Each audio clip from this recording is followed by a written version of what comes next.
Assalamualaikum warahmatullahi wabarakatuh. Perkenalkan, nama saya Muhammad Dilsan Hafid. Saya dari kelas D Ekonomi Syariah. Di sini saya akan menjelaskan seputar akhlak. Nah, pertama-tama kita akan membahas 3 kandungan pokok dalam Islam yang terdiri dari akidah, syariah, dan akhlak. Akidah yaitu keyakinan kepada Tuhan, kepada para utusannya, dan yang lain. Dan yang kedua adalah syariah. Syariah yaitu hukum dalam beragama.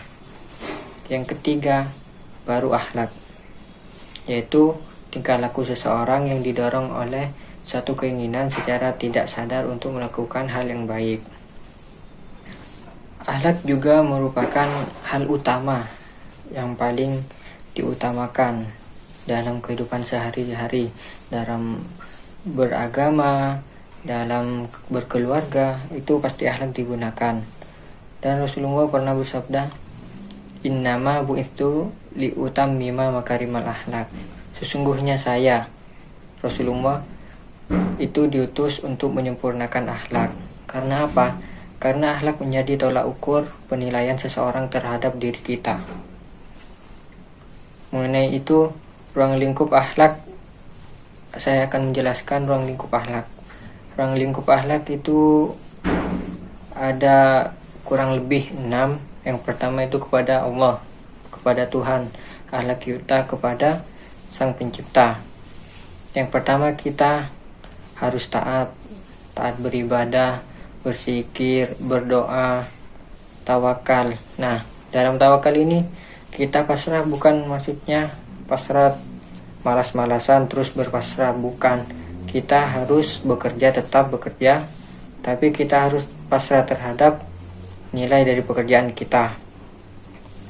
Yang kedua, akhlak kepada diri sendiri. Akhlak kepada diri sendiri yaitu semacam berpikir dalam pikiran kita bahwa apa yang akan kita lakukan itu apakah baik terhadap orang lain, apakah menimbulkan kejahatan atau rasa tidak nyaman terhadap orang lain.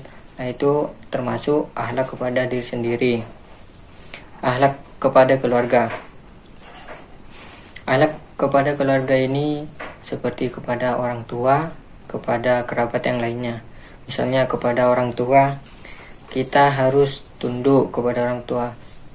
Kalau orang tua dalam kesusahan, kita menolong. Dan yang banyak terjadi, akhlak tercela anak-anak kepada orang tua, yaitu kadang anak dipanggil oleh orang tuanya itu pura-pura tidak mendengar, dan orang tuanya bekerja itu tidak peduli. Nah, itu harus kita hindari. Karena apa? Karena orang tua itu adalah yang utama bagi kita setelah Allah dan utusannya. Sebab Rasul pernah bersabda, ada satu cerita sahabat Rasul itu bertanya kepada Rasul, "Ya Rasulullah, siapa orang yang pertama harus kita hormati?" Rasulullah itu menjawab, "Ibu." Dan sahabat tersebut bertanya kembali kepada Rasulullah, "Ya Rasulullah, siapa orang kedua yang harus saya hormati?" Lalu Rasulullah menjawab, "Ibu" lagi.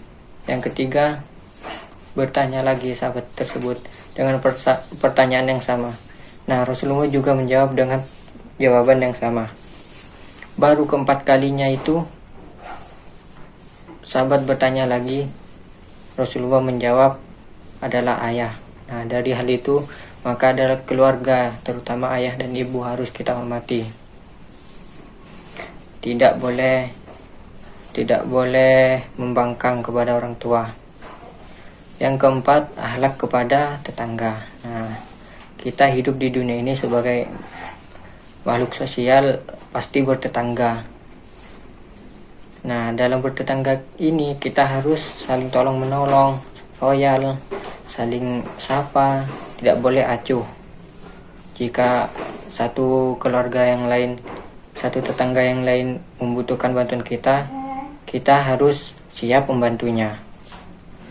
Begitupun jika kita sudah sering membantu tetangga kita, pasti mereka punya pikiran kalau kita dalam kesusahan, mereka pasti menolong. yang kelima, akhlak terhadap kepemimpinan.